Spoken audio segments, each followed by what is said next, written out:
A universal rule about vampires is you can kill them by ramming a stake into their hearts.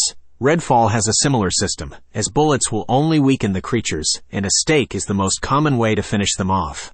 Yet, not every weapon can be equipped with a stake. Only things like shotguns and assault rifles can have sharp attachments.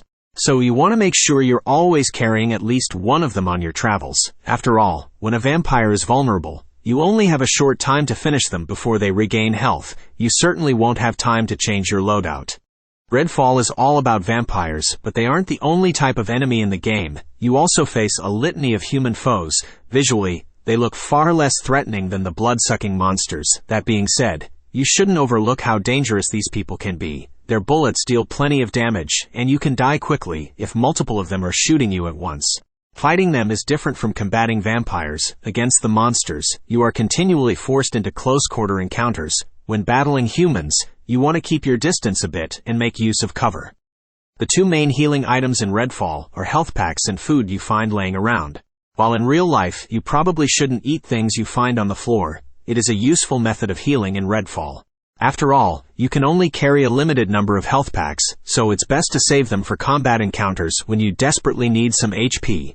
While outside of combat, random food and drink items are a good alternative method of filling up your health. You can usually find some in most buildings. There is an incredible amount of weapons in this game.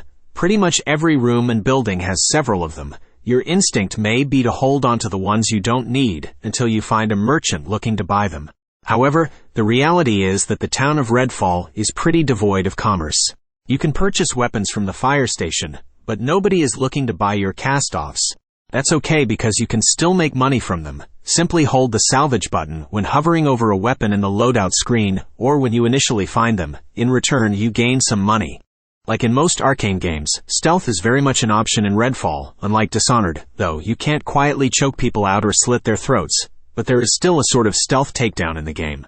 When creeping up behind a human enemy, hit the melee button to take them out. There is no fancy animation, it's just a typical melee strike. But unlike hits to the front, it kills them instantly and doesn't alert anybody, unless someone else sees you do it. As is the standard for Arkane games, pretty much every building or area in Redfall can be accessed in multiple ways. Sometimes one of the options is to unlock a door using a lockpick.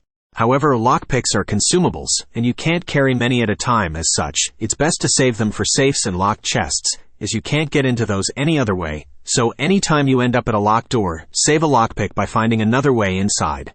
Redfall isn't like games such as Dead Rising, where your enemies are directly in front of your face at all times. In fact, you can roam the open world a bit without ever running into a foe.